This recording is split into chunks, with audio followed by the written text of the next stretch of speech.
Halo semuanya, selamat pagi. Perkenalkan nama saya Kresna Mayora. Saya adalah mahasiswa bimbingan dan konseling jurusan Psikologi Pendidikan dan Bimbingan Fakultas Ilmu Pendidikan Universitas Negeri Makassar.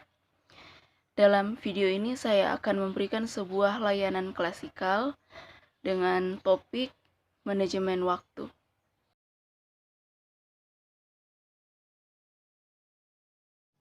Selamat pagi adik-adik dan selamat berjumpa. Semoga semuanya dalam keadaan yang sehat dan dalam keadaan yang baik-baik saja. Terima kasih atas kesediaannya mengikuti kelas saat ini. Semoga kegiatan kita ke depannya akan membawa manfaat bagi kita semua yang menyaksikan. Untuk memulai kegiatan kita, mari kita berdoa sejenak sesuai dengan agama dan kepercayaan kita masing-masing. Berdoa dimulai.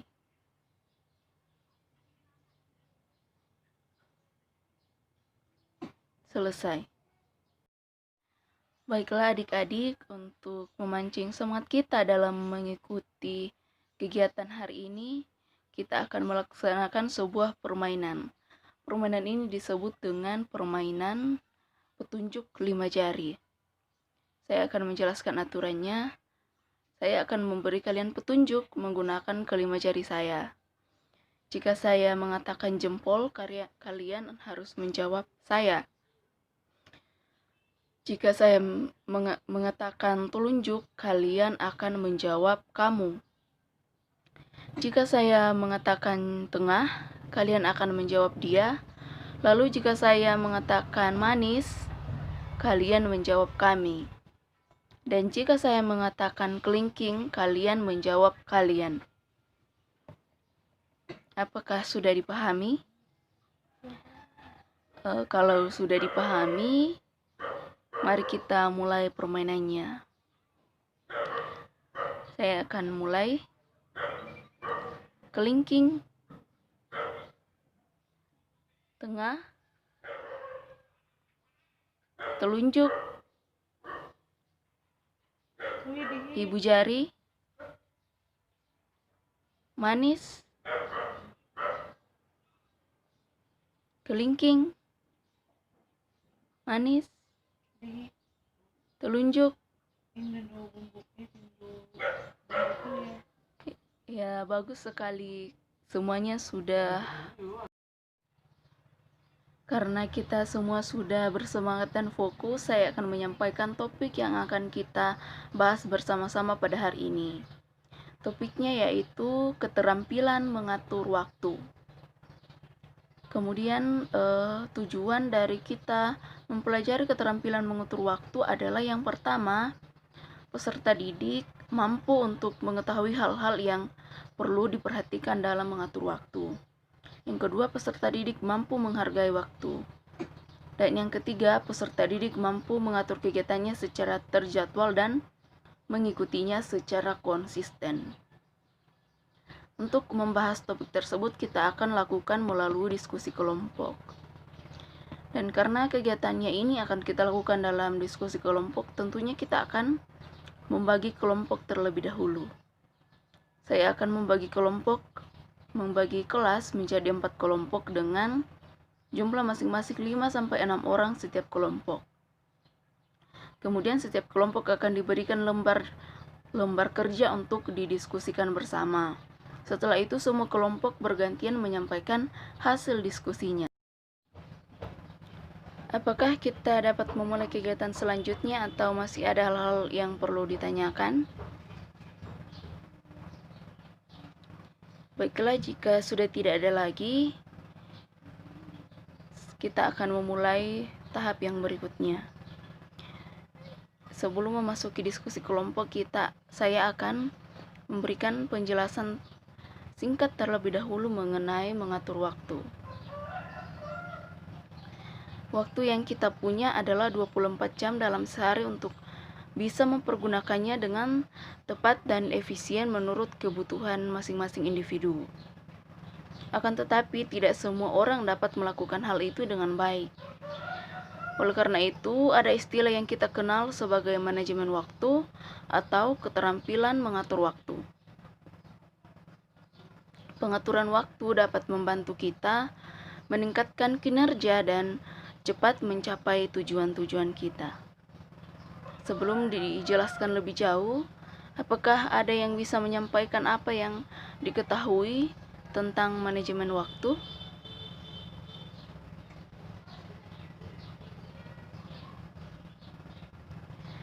Baiklah, bagus sekali untuk kalian yang sudah menjawab. Jadi pada intinya, manajemen waktu adalah proses merencanakan dan mengendalikan secara sadar terhadap waktu yang dihabiskan untuk kegiatan tertentu, terutama untuk meningkatkan efektivitas, efisiensi, dan produktivitas. Cara ini juga melibatkan tindakan menyeimbangkan berbagai tuntutan terhadap seseorang yang berkaitan dengan pekerjaan, kehidupan sosial, keluarga, hobi, minat pribadi, dan komitmen dengan keterbatasan waktu. Salah satu teknik dalam manajemen waktu dapat kita gunakan adalah 4 skala kuadran. 4 skala kuadran prioritas yang akan saya bagikan lembar penjelasannya kepada kalian. Jadi demikian tadi beberapa pengantar yang perlu kita ketahui mengenai keterampilan.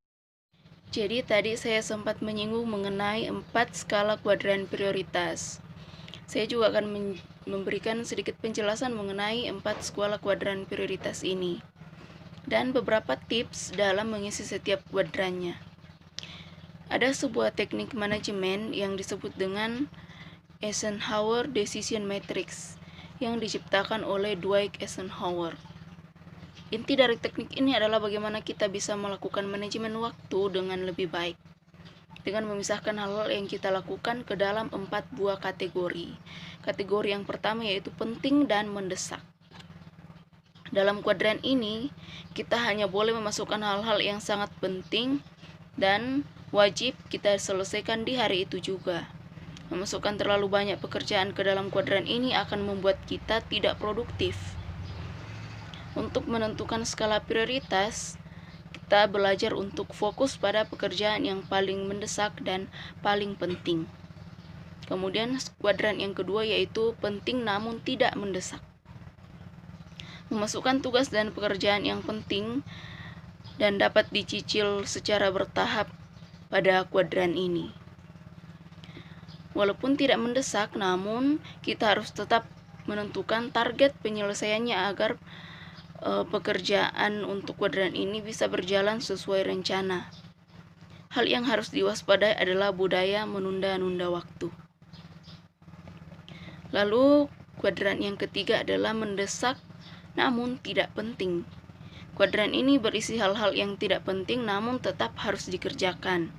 Contohnya adalah follow up tugas atau kumpul dan diskusi dengan teman-teman atau rekan kerja. Kemudian kuadran yang keempat yaitu tidak penting dan tidak mendesak. Nah, kebanyakan dari kita sering terjebak dalam kegiatan di kuadran keempat ini. Seperti apa sih kegiatannya di kuadran yang keempat ini? Kegiatannya yaitu main media sosial di tengah waktu belajar. Kemudian kumpul berlama-lama dengan teman hanya untuk bergosip, sibuk dengan smartphone tanpa tujuan yang jelas. Kalau kita terjebak dalam kegiatan ini, kita harus segera menghentikannya dan membuat skala. Sekarang silahkan kalian bergabung dengan kelompoknya masing-masing. Lalu masing-masing kelompok memilih satu orang untuk menjadi ketua kelompok. Ketua kelompok yang bertugas untuk mengarahkan teman-temannya di dalam berdiskusi nanti. Selanjutnya saya akan membagikan lembar kerja dan bahan bacaan.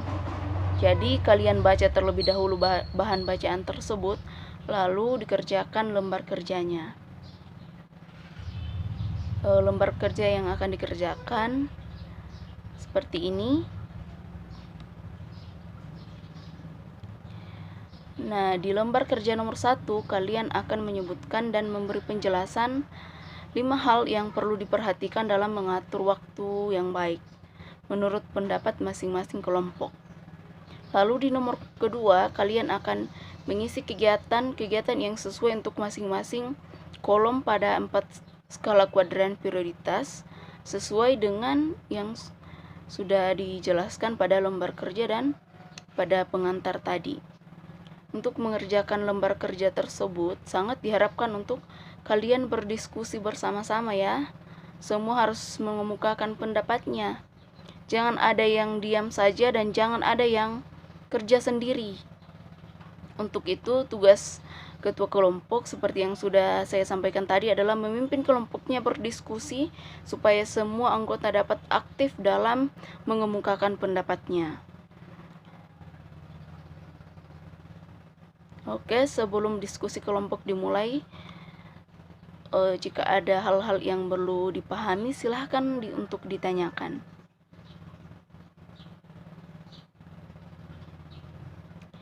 Baiklah, jika semuanya sudah memahami, silahkan melakukan diskusi kelompok dalam waktu 20 menit dimulai dari sekarang. Baiklah, karena semua kelompok sudah menyampaikan hasil diskusinya, saya akan menyampaikan kesimpulan secara umum untuk diskusi kita mengenai keterampilan mengatur waktu pada hari ini. Jadi untuk mengatur kegiatan kita dan untuk meningkatkan kinerja kita menjadi lebih produktif, kita dapat mengatur waktu kita atau melakukan manajemen waktu.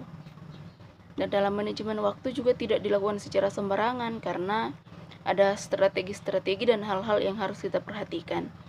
Salah satu strategi yang dapat digunakan adalah menggunakan 4 skala kuadran prioritas. Nah, selanjutnya saya akan memberikan tugas kepada kalian untuk membuat jadwal kegiatan masing-masing. Tetapi sebelum membuat jadwal kegiatan ini, kalian akan membuat terlebih dahulu 4 skala kuadran prioritas untuk pribadi kalian masing-masing. Kemudian dari skala kuadran prioritas tersebut, kalian buatlah jadwal kegiatan kalian masing-masing, kemudian diikuti dan dilaksanakan.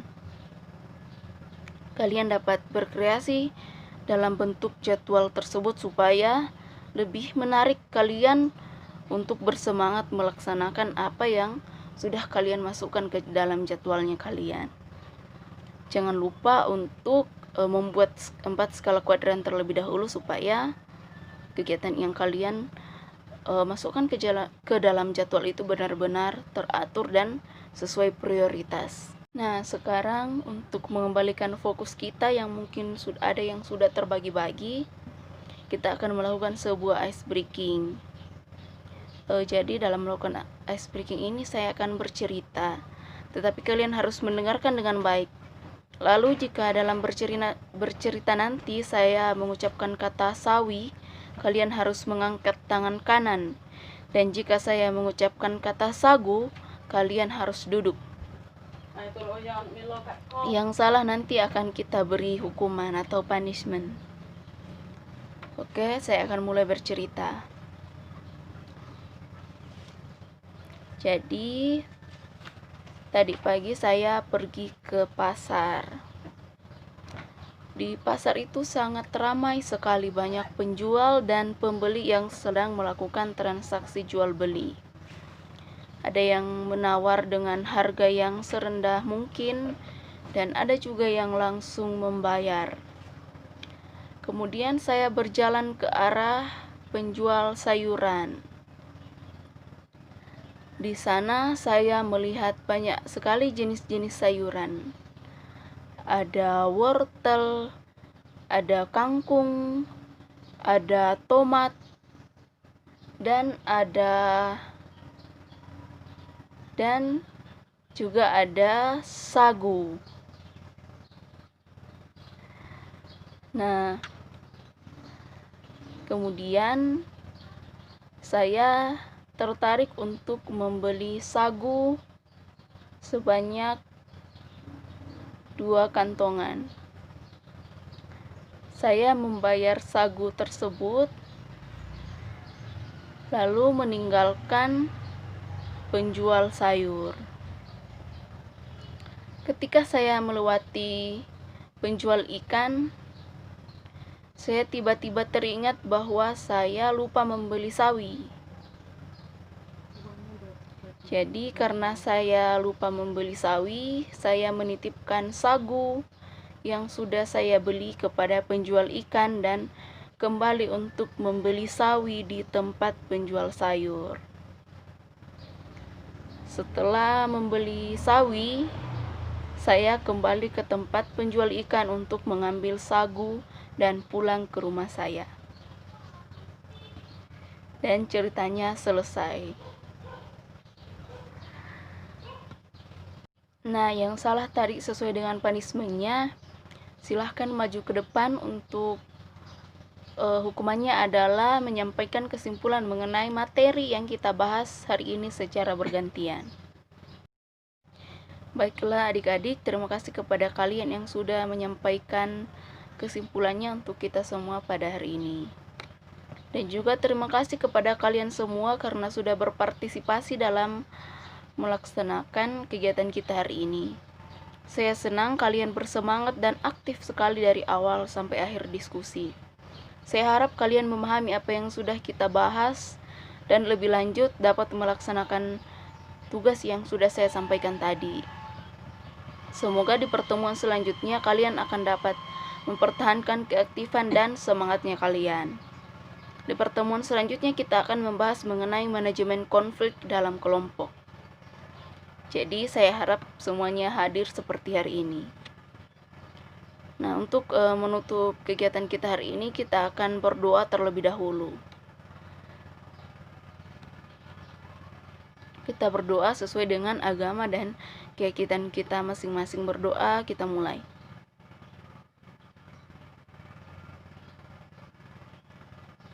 Berdoa selesai.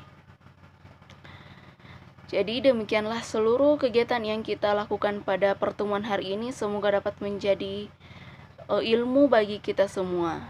Sekali lagi terima kasih untuk partisipasinya dan selamat melanjutkan kegiatan kalian hari ini. Terima kasih.